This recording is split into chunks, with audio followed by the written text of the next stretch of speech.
Well, what's the crack, everybody? How are you getting on? You're all very welcome to the Ramble pod. Yeah. Today is the 23rd. Well, the night of the 23rd. The 23rd of February 2021. So thank you everybody for joining me. I'm all excited. I'm in front of a camera, as you will be a Patreon if you want that sort of content, which I'm using fairly fucking cautiously to say things like that, because I've an article I'll be talking about in a bit, and you'll see why. You'll see what the fuck I'm talking about. But why not? Like I was saying, we're sick of the fucking telly. We're getting there. We're getting there with the lighting, the studio, and all the rest of it. I have some of the soundproofing set up. The mic, I have the fucking mic. It'll be there. It'll be there by next week. We'll have it all dialed in nicely. The desk is coming together. Fucking shelving is going, like, shifting life and actually trying to fucking set up this whole thing. But, it sounds a bit better anyway. It's not as echoey as the other room, as people have been getting in contact. So, sound. Thank you very much. It's your first time joining in. Well, what's the crack? Pull up an old chair. Relax at an appropriate distance. You're all very, very welcome. And to the Patreons, yeah, well, you're paying for this, so thank you very much. That's how you contribute to the show. So you know the crack. Look down the show notes if you want to contribute. You will, of course, get this video of my stupid head, but you will, of course, get tomorrow. I will have the video for this week's Buckshot, because we recorded last night with probably one of the funniest sports people I've ever fucking met. It is an amazingly honest and brilliant and vicious interview. Oh man, the temptation to go super long is there, but I like to keep it in an hour. But you're gonna enjoy this one. It's fucking savage. Would it ever stop fucking raining? Holy Jesus Christ! It has rained non-stop for 3 fucking days. But lockdown, eh? Lockdown. There you go. Tis what it is now, lads. Tis what it is. So, apparently it's to get dry, because we are making a compassionate visit, and I think it's a very valid one, that Tom Senior turns 100 years of age this Saturday. So we will be traveling to see him this Saturday. So hopefully keeping a distance and whatnot. But fuck all that. I don't give one shit. I missed last year's the 99th birthday party because I was doing an episode, a show and a gig for Caveman. And he put his foot down and said, "You will be seeing me on my 100th. I said, "Yep. Yeah, I fucking will." So hell nor fucking high water, literally. Virus nor fucking locusts are going to stop me on this one.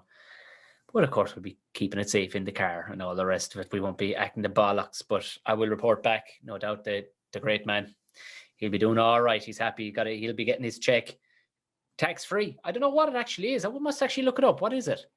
How much do you get? 1 second. How much do you get?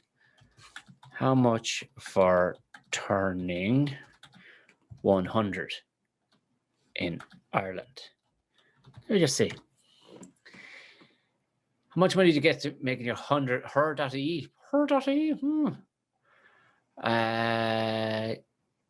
Centurion. Oh, I won't be going to see her.ie, because it says things like, "Oh my God, we are so excited. We can't cope right now." So let's see what the Citizens Advice says. The Centenarian Bounty is a national award made to Irish people who reach 100 years of age. Rules. Centenarian is paid to all Irish nationals and people who have reached and living outside the state are eligible for. I said it was $2,000. You will receive 2,540 euros as a congratulatory. I cannot speak today. I don't know. It's the worst day to do a fucking podcast. I certainly can't read out. I tried reading a book to the uncle. He's loving fucking being read books. He didn't know what's going on, but he's loving it. And I was there this evening. I couldn't fucking read about a penguin. Congratulatory letter signed by the president on your 100th birthday. Fucking Tom Senior's going to go bananas. Tax-free.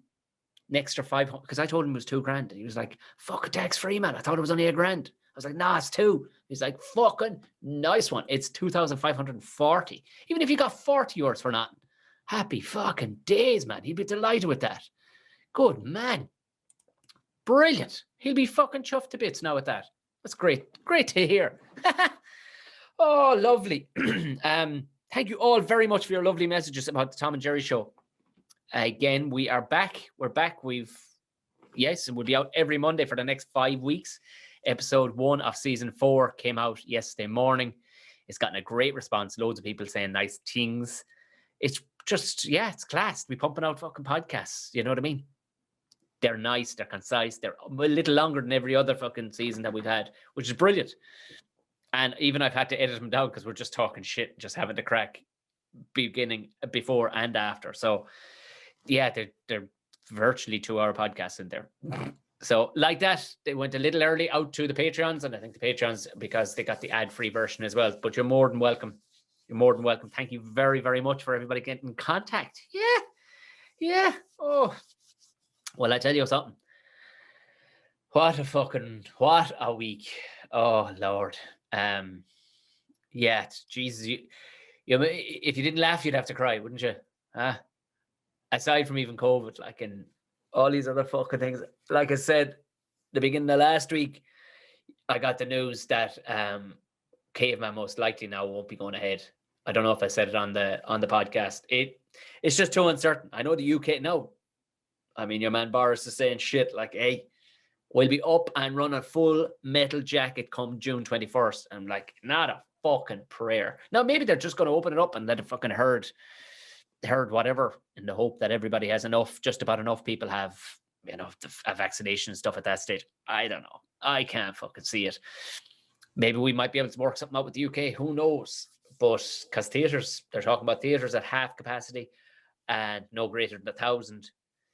So if we can find a nice 2,000 seater in the West End, maybe, but it's not looking great. Not for Ireland anyway, because we're just too slow. Rolling out fucking 17, 80,000 a fucking week is not good enough. Like, it's not fucking good enough. It's just not. So it's not good enough. I'm sure it's as good as they can do. I don't fucking know. I know people have all sorts of opinions going, this is bullshit. These people are inept. I don't know, are they inept? I don't know. If they were stand-up comedians, I could tell you what value they are or what standard they are, but I don't know anything about being a politician. I honestly don't. So I don't know. I don't fucking know. So who fucking knows? So maybe they are doing a good job. Who knows? But it ain't fucking good enough. We're not going to get Caveman out this year. Fucking disappointed. But as long-term listeners to this podcast will know, there is no fucking shortage of disappointments at this fucking career. And at this stage, all you can do is just go, all right, just be happy for the fucking nice sandwich you have at lunch. That's all you can do. Literally compartmentalize and just look for the small fucking, the small little wins in the day. Like fucking nice toothpaste. These things. Oh, I meant to, let me look it up so I say it correctly. If you fucking heard me. And I'm assuming it's gone to Twitter now as well. It's Davey, long-term listener, long-term Patreon.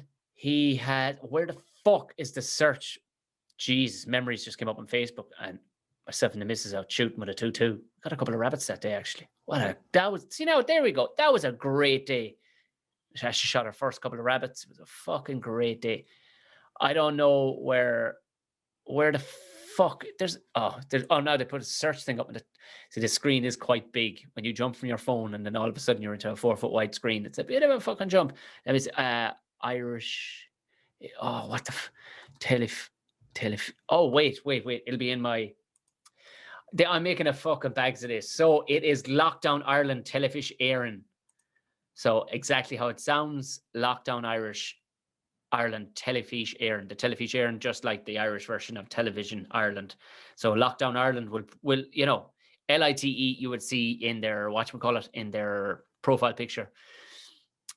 And it's great. It's great. Davey's coming up with great ideas. He's just chucking up. He's asking everybody for the content. He's just chucking up all sorts of YouTube clips from Irish comedians, just solely Irish comedians. And it's fucking brilliant. It's a great idea, as well as putting up like gigs and stuff like that. And what's great is, and I encourage this to anybody who isn't actually a comedian, because normally comedians will do something like this, but it's for their own, it's for, and it's fair enough, but it's for their own fucking benefit, if you get me. It's for their own gains.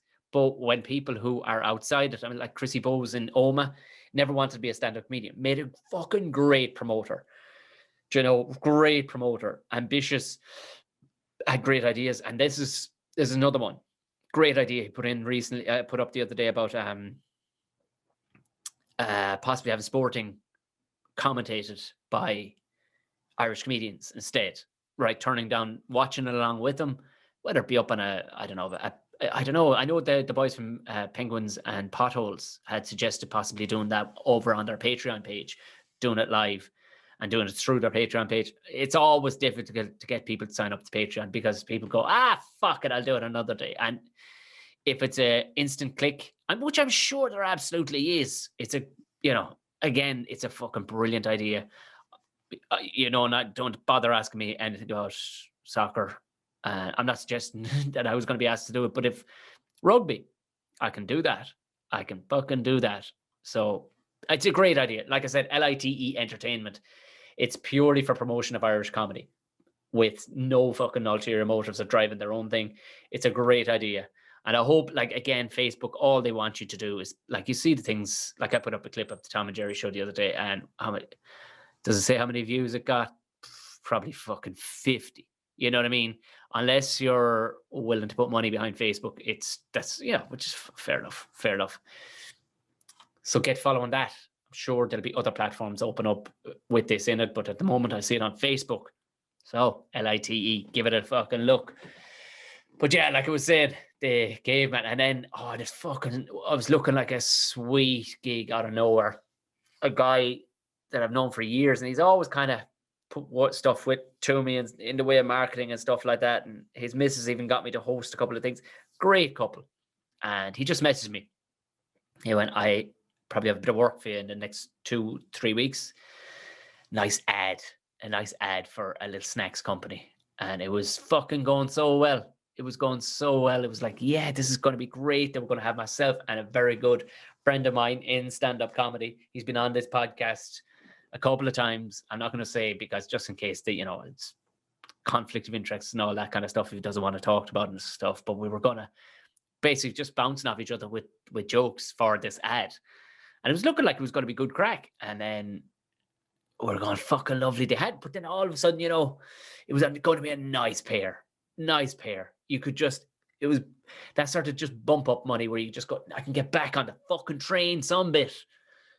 And then the message came through last night to the two of us, and it was bad news, Tom. We sent the pitch and the pitch wasn't from us now. This was completely their pitch. I don't know what it made any difference at all, but the client wants to go in another direction. And I swear to God, I've gotten that message so many fucking times. And I messaged him, and I was going, I didn't know if he'd been messaged as well, because like, oh, maybe they've just fucked me out. And I messaged him. He's like, oh, it looks like I just doubled my pay. But 2 seconds later, in fairness, I knew even when he was writing that, I was like, oh, yeah, no, but you wouldn't be that much of a bollocks. But in fairness, he came back and he was like, yep, I'm fucking out too. So, but he said it like in 17 or 18 years, he's never gotten an ad. Get over the line. It's always just gotten a week out and gone, yeah. And that's the beauty and killer of this game, is that you can just strike it fucking lucky for one reason or another. Like a couple of comedians have gotten unbelievable fucking runs. Like comedians where you're going, what, really? But they saw something in them. They just saw something in them, and it might just, like other gigs too. Like I got a sweet couple of days in the Ploughing Championship purely because I got seen doing like 15 or 20 minutes in the Laughter Lounge one night. No, in the International. I was closing the International one night. That's what it is. And it was like, fucking sweet gig. But he was saying like an 18 a night. I think I've spoken about it here, where I was in for a 10 grand windfall with Guinness. And this is what the booker, the agent, was kind of going, yeah, fucking 10 grand, Tom, you're in. And even if it doesn't go great and you don't feature fully, 5 grand. And I think I rubbed your man up the wrong way, the director too. I don't know if I did. I kind of fucked up in speaking to him. I kind of said something that it was funny, but he took himself very fucking seriously, and he fucking was out with me for the day. And we did an ad at the ad in Poolbeg Street on a bar where we actually filmed. It's a real oldie worldy bar. I remember myself and McBride actually get locked inside the one night. Great pints of Guinness. And at the time they didn't have tellies in the wall, but they've since gotten tellies or whatever. But we actually filmed when I was in Ripper Street. We filmed a couple of times in there because it's so oldie worldy looking. And they filmed, and it was up to a point. Your man's actual thing. It was looking like I was going to be the lead. It was only on the day he kind of was looking around. And it was looking like I was going to be the guy, the 10 grand guy. I was like, oh, fucking lovely. And your man actually did that box thing with his fingers. And it just like I wasn't a human. He said it like not a foot away from my face to another guy who was just these two ridiculous hipsters from New York. And he went, his face, it's like too much. So, and he was the assistant director, and he just had somebody else. He didn't even do it himself. He had somebody else move me over to the side. And it went from 10 grand, 5 grand. All right, not so bad. I'm here. I'm 5 grand. And a couple of weeks later, it came through. Johan rang me. She was like, yeah, they used like your elbow. So turns out, the fine print to the contract, if they don't actually use any part of your fucking torso upwards, or whatever, your head, your neck up. I don't know what the thing was, but it was literally down to like inches around your body. And yeah, 350 quid. So, but even still, I was like she was nearly crying on the phone because she was going to get a cut, but I'm so sorry. I'm like, it's 350 quid for standing around and supping Guinness all day. That's a pretty fucking good day. So all you could do is take the positives. So that was fucking kicked from under me. But do you know what? It didn't actually irk me too much at all. It was like, go. Actually, look, because you're so used to it. You end up with what I talked about before, getting cauliflower brain. It's hard to fucking get excited now about things either. Even when they do happen, it's like, because you just grow a little dead inside from just not fucking feeling. It's like, fine. I think I was absolutely equipped for this fucking pandemic. It was like, fine, whatever. If he dies, he dies. But... But what's irked me more, and if anybody, I don't know if you work in the underwriting business or if you try and justify this for me, but I'm waiting for the fucking email back. But I changed address the other day for the car. And out of nowhere, so sorry for the late reply, Tom. Hope the move was smooth. Congratulations, all this bullshit. We've added to, it's basically just putting your data into the old computer there, and your premium. There'll be additions to your premium for moving to where you've moved to of €80. Like, what? In an area where there is zero crime, zero car theft, like fucking zero, nothing. Like, you literally, I don't lock the fucking car. I didn't lock it in the last place either. But what I'm saying is, what? I can't fucking wait to hear what their fucking reply is going to be. Because it ain't like house insurance and they go, well, it's in a floodplain and all that, or you live near a place that's susceptible to forest fires. That shit don't apply to cars. So I can't fucking wait to hear, because I'm going to go to fucking town, because I'm going to get so fucking woke on these cunts. It's going to be unbelievable. And if they give me a good enough answer, i.e., rural living is a bit more dangerous for vehicles, we believe, then I'm going to News Talk with her name and our manager's name, because they love a good fucking rant. And country folk talking about being looked down upon by these city bastards. I swear to God, my insurance was cheaper when I lived in Bulfin fucking Road in Inchicore, where fucking dogs go around in fucking pairs. The place is rough as fuck. People are dealing drugs out of fucking wheelie bins. It's a kip. I enjoyed it, but where I fucking lived was rough as fuck. I don't care. And my insurance has gone up since then. Now, fair enough. All right. A couple of quid here, there, and everywhere. It just, premiums were going up. But, it wasn't ever as a result of the move. I had on-street fucking parking when I lived in Portobello. On-street parking. Fucking Dublin City street parking didn't go up as a result of the move. Didn't go up when I fucking moved out to Enniskerry. Didn't go up. And now I'm after moving here, and you're like, are you fucking joking me? There was no justification in the email. So I'm going to throw a saddle on this one, and I'm going to call them out for being bigots towards fucking rural folk. Simple as that. There is absolutely no justification for it. Especially during a lockdown when nobody's fucking driving anywhere. That's my fucking rant. Now over with. There we are. But to look at the fucking bright side, I've got a gig, motherfuckers. I've got a gig. I have got a gig. We're back, and it's looking like it's going to be fairly smooth. It's going to be at the Roisin Dove, on behalf of the Roisin Dove, in some warehouse that they've hired in Galway somewhere. Yes, an actual live gig in front of live people, but they have done the smart thing, and you live and learn. You live and learn with these fucking things. They've got, I don't know, like 50 or 60 people on LCD screens on the call as the VIP front row people. And then everybody after that is just a viewer. You're just a viewer. You can have no input. And they'll have text, basically. If people get a bit fucking rowdy, get the fuck out of the room. Let somebody in. So I don't envisage it in a room of 50 people. Room of 1,100 fucking people, you only need fucking 5% to be knackers. You know what I mean? Yeah, that's all you need. You just only need 5% to be scumbags. And that's just... But in this case, I think we'll be fine. It's myself, Lisa Casey, and Jason Byrne. I don't know why I struggle to think of who the other fellow was. But like, you know, I don't give a fuck who's there. If it's just me, that's all I care about. That's all I can care about right now. And it's going to be fucking juicy. It's going to be juicy. What date is it? It is, I will tell you. It's a Friday week. Friday week, is it? Let me trouble check this.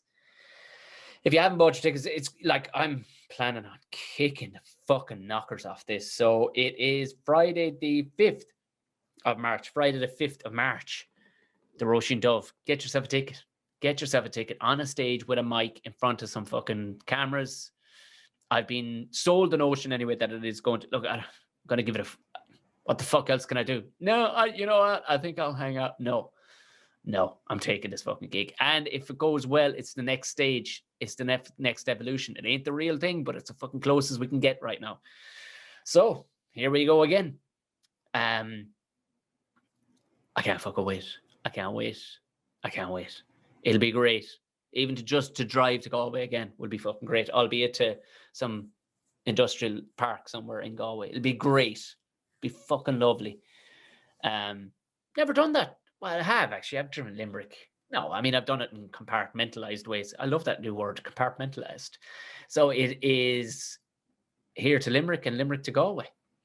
Sweet as a nut. Sweet as a fucking nut. I don't watch much television, but I don't know if I ever told you about this, but I did a movie a couple of years ago. It was the one and only straight role I ever played where it was no joking. It was fucking kind of dark in a way. It was an Irish pilot. And I think they went on. I think the idea was he was going to make the whole movie with, small time actors and then take it to investors in America. That's the thing that's done, and see can they get it made. I don't know how it ever fared out for him. I think it was up for a few awards. Anyway, regardless, in its raw format, he changed the name of it to something. It was basically, I was a hurling coach. I talked about it before.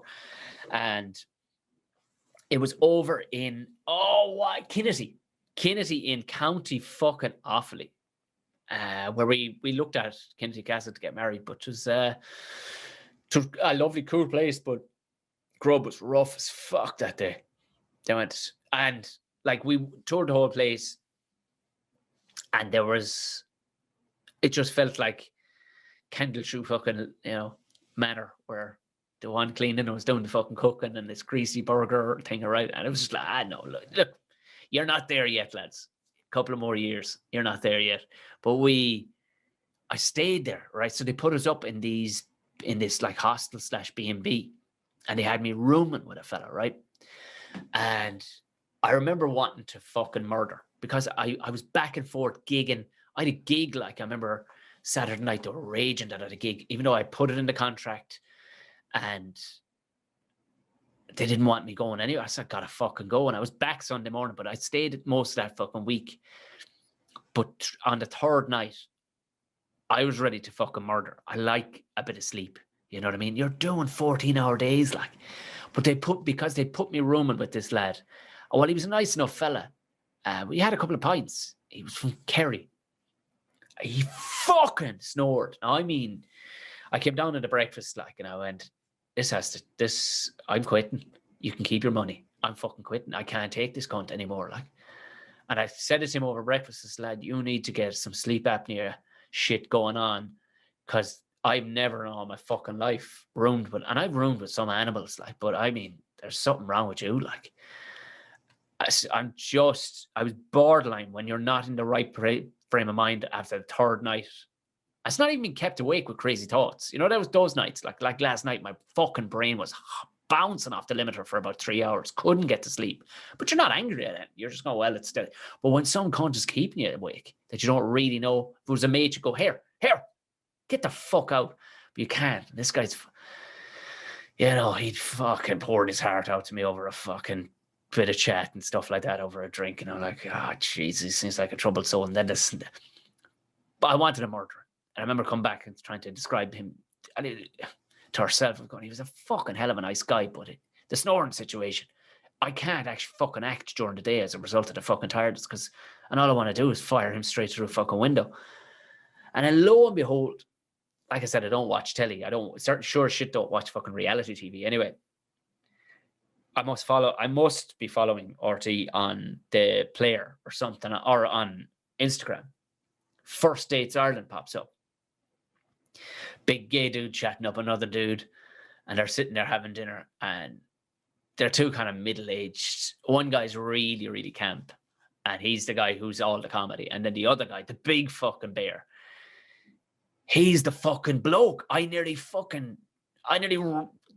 my phone off the wall with just an instant fucking bit of temper. This is the dude. I'm thinking, don't you fucking dare bring him home, like. Don't you fucking dare. And this guy, the other guy, was talking to camera, like going, she sometimes said to be on the old Tinder, sure, and this fella, you know, and the next thing, I was on with Grindr, and this fella said, you should call in, go on, so. And the next thing, the doorbell rang, and I just pulled him into the door and just threw my lips on him and pinned him up against the wall. And then your man was like, what the fuck are you doing? I'm just delivering letters. I was like, oh, like we didn't hear that fucking story before, you know. It's like, oh God. I'm pretty sure Porter had a story like that, which I'm sure he fucking lifted off somebody else. But that aside, I kept on going back to your fucking man. I was like, I didn't dream that. Do you know those moments where you're thinking, did I fucking dream that? Those fucking 5 days in Offaly. How the fuck? Did I dream that shit?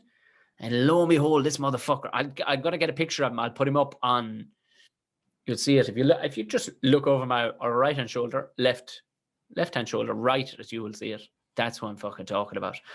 And that's the thing with this new video that I'm actually doing right now. There'll be interactive things put up, media, shall we say, content put up beside me, so you'll see exactly what I'm fucking talking about. I'm not going to put links or nothing. This isn't that kind of a fucking smart podcast. I don't have a Jamie in the corner, you know, kissing my arse and going, what would you like me to do next? I don't have that. So even if I did, I have the finances for that. It wouldn't be allowed. But one day, one of the Patreons wants to hang out and is shit hot on a computer. Fucking class. With fucking... But yeah, I couldn't fucking get my head around. Yeah, you know things are going fucking to the wall. You know things are going to the wall. Like, I've talked about Onlyfans before and sugardaddy.com, and I know everybody's joking about it, but it's fucking hooring, like. There's no two ways about it. It's hooring. You're a hooer.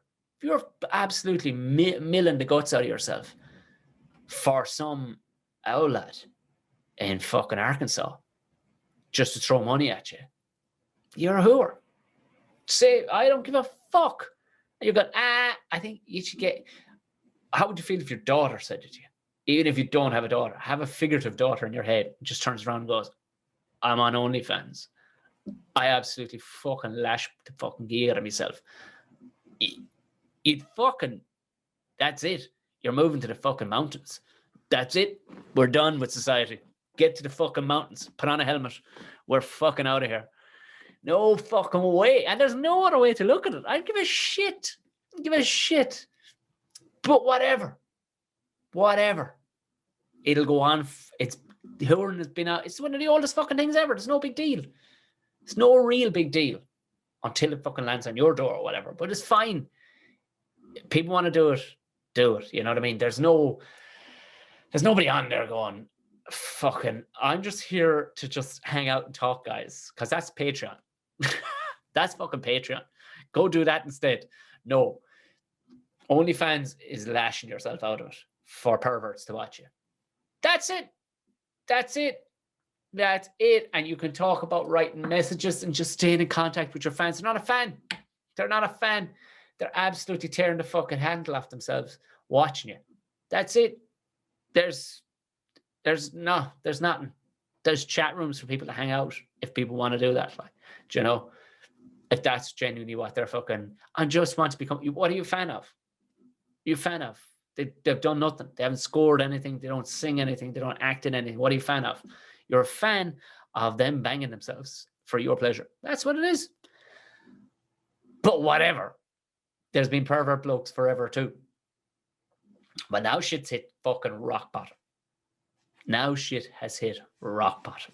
Because when this guy that you'll see right now popping up on the screen, Matty from fucking Bray, a foxy fella from fucking Bray, is earning 50,000 euros a month for fucking pulling himself around the room on his tippy toes, as Gordon Rochford would say. If he's making 50 grand a month, some shit has absolutely flown through the fan and come out as puree poo on the other side to make a masterpiece, because fuck off. No. On the Irish, and he was speaking on this thing on Clareborn. He's like, oh, well, you know what I mean? Like he's Bray or someplace like that. He's just, the guy's dying of embarrassment. He's dying of embarrassment. And if he was doing now, people can be nervous. You can be nervous on telly. For sure, you can be nervous on telly. That's absolutely okay. But there's a difference between being on the fucking thing. There's a difference between nerves and out and out embarrassment. The guy was going redder than his fucking face when she was asking about stuff. And she didn't even go that hard after him, like. But it's well worth a look.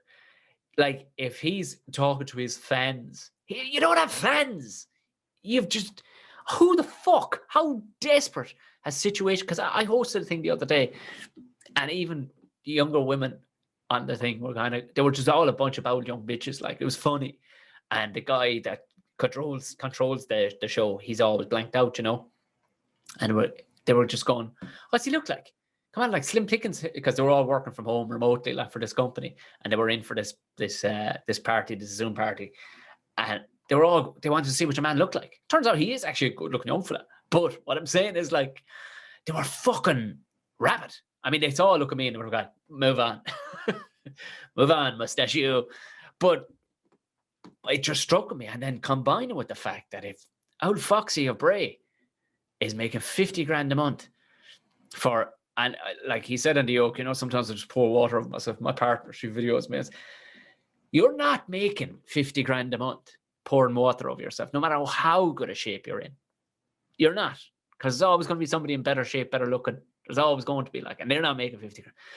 You're definitely pulling the rod off yourself. For sure, you have to be. There's no two ways about it. Like, you're not, like, if you told me you're making 5 grand, I'd say that's some serious Patreon level money. That's really good Patreon level money. You have a big following. Fair play to you. But 10 times that, and he only started it up a while back. There's loads of fucking guys with their tops off. There's loads of blokes with their tops off on Instagram. Don't have to be fucking on OnlyFans. Do you know?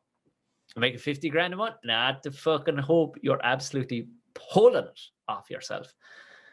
And your missus is filming it.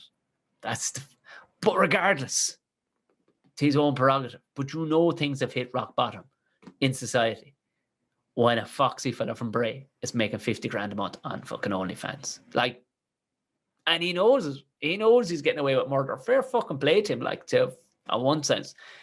I don't give a shit. I don't give a shit. I know there's always a joke. Oh, if I had abs, I'd never wear a shirt. Yeah, you fucking would. Because you're not a fucking animal. Unless you're a fucking scope. You're not a fucking, you know. You're not going to be fucking going around with fucking no shirt on. Plus, it's Ireland. For fuck's sake. They showed up a couple of videos of your man standing by a tree, like just with an axe on. He looks like a complete fucking langer in it, which everybody would. I'm sure the fella, well, I'm not sure. I don't know. Maybe he's a fucking knob, but I'm sure there's a strong possibility he's an all right fella who just figured, fuck it, making no money here. Let's jump on Onlyfans. But how the fuck you broach that with the business is another thing. But things have hit an all-time rock bottom. And the level, which tells me only one thing, when the vaccines hit everybody, the level of out and out mid-20-year-old singletons, the level of clatterfucking that's going to go on around this country, I'd say to be in pubs and everything, just not even acknowledging it, just going, climb up me there, horse. I honestly, I don't even want to see what you look like. Or fucking girls, look at, 'tis out now, which one he wants it. It will just be carnage. Judging by the fact that those gangy young ones that the other night were bowled as fuck, like, and they more or less said it. It's fucking slim pickings around here. Like, this is apocalypto. We need this fucking, we need to be just looking at men. We need men. And this fella in Bray, foxy-fella, you know, is making 50 grand a month. It can't be all blokes. Can't be all blokes. It's got, he reckons he's, one interview, as I was looking him up to see what the fuck is this bullshit. And one interview now, he says about 60% women. Another one then he says about 80% women. Yeah, fuck it, that jumped, yeah. And the interview was done the same day pretty much, or released in around the same day. That was some jump. But maybe it is 80%, which tells me I can't see, 2 years ago, I would not have seen that, where I wouldn't have seen that. I don't think it would have been a fucking thing 2 years ago, where 50 fucking grand a month. Fuck. Things are hard on people. Yeah, there we go. That's pretty much the podcast. Do we have any fun stories to be talking about? Oh man, I got a fucked up video the other day. Pictures of somebody got a fucking absolutely hiding on the Luas, and he got half his ear knocked off. Not a pure chopper read now, but fucking a big old chunk of ear landed on the yoke. But people are fucked up. They don't care anymore. Like, nobody was fucking shocked.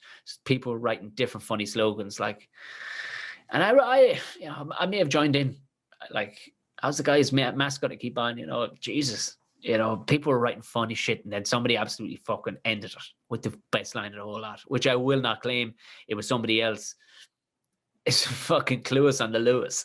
It's like, for any of our non-Irish listeners, Cluas means ear, and the Luas is the tram service that runs through Dublin. And there was a subsequent follow-up video to that, to the guy who ordered the hit. And he'd ordered a hit on him in prison and shit. And I was thinking, fuck, it's fucking rough. Dublin is rough, but I tell you, not as rough as Edinburgh, which it gets fucking dodges a lot of the rough light. And Edinburgh has plenty of rough fucking spots. Edinburgh woman bit off man's tongue in street brawl before seagull swooped down and ate it. Jesus, Mary and Joseph. James Mackenzie spat out a piece of his tongue on the street after Bethany Ryan, 27, had ripped it off with her teeth during an incident in Edinburgh. Of all the bits to bite, like, always go for an ear or a nose. Then a gull flew down and grabbed the muscle, making it off before the injured man could retrieve it. Edinburgh Sheriff of Court told that the grisly incident, which left the victim maimed for life when Ryan appeared in the dock and pleaded guilty to the attack last Thursday. Prosecutor Susan Dixon said the pair clashed. They passed each other on the Leith walk. Oh, fucking Leith. So the pair were strangers, but an argument, they were fucking strangers. The fucking seagull is loving this shit, man. They were strangers, but between them, an argument developed between them. The court held Ryan had tried to walk away from the confrontation. The fiscal said Mackenzie continued to be aggressive towards Ryan, and Ryan approached her again with a clenched fist. All right. I mean, go for it, girl, but why bite the manky bastard's tongue? Miss Dixon said Miss Ryan somewhat oddly responded to pushing him away on the body and kissing him. Fuck, what kind of... She's pretty fucking warped. She kissed him on the lips during the course of that During the course of that, she bit through his tongue and caused, like, he actually threw the tongue in as well. So he lobbed the tongue, like, even though he was having a row with her, she shoved him. Then she threw the head in him. And he went, Asher, look it, while we're here, having a bit of that. Mackenzie walked off and spat the piece of tongue out, at which point the musk was picked up by a large seagull and made off with the piece of tongue. The court heard that the chunk of tongue bitten off was approximately 2 centimeters by 3 centimeters. Like, 2 centimeters, lads, nearly an inch. 25 millimeters, like, that's 20 millimeters. Fuck, an inch of tongue. Fuck. Jesus Christ. She was later arrested by police, attended hospital treatment for the laceration to his tongue, oozing blood. He did not require surgery. Hard cunt, given the piece of tongue was no longer available and could not be reattached. Jeez, surely they fucking stitch up the end of it. Doesn't say she got... Right. Doesn't say whether she... Oh, she got to defer her sentence in preparation for... Oh, she got a deferred... Well, you know what? I mean, she dressed up classy for the court, I gotta say. Picture. Yeah, the picture is up here right now. So, yeah, there you go. 2 cities combining through fucking maiming each other. Isn't that beautiful? Aren't I? And my fucking insurance is 80 quid more expensive than fucking living in a place where lads' ears get belted off. You fucking codding me. All we have here is fucking foxes and nasty badgers. That's it. And noisy fucking riding foxes. That's all we have. So I will report next week as to what they're... or you'll just see my rant somewhere on social media, which segues nicely into telling you, if it is your first time listening, follow me on all the usual social platforms. Tom O'Mahony Comedy will find it. And if you want to support this beautiful podcast, if you're listening on audio and you want to look at my face shouting these words, or watch the video with all of our past guests, well, as many as up to 30 odd anyway. So there's up to nearly 40 hours of fucking video there. That'll get you through a few days. If you want to do that while supporting the podcast, there you go. Join Patreon. You know the crack. Tom and Jerry show is out next Monday, but very importantly, I have a Buckshot episode, which will be out Friday morning for general release, out to the Patreons tomorrow night, be it Wednesday. Now, that is the end of the podcast. Go on away, boys and girls, and I'll talk to you again on Friday. Good luck.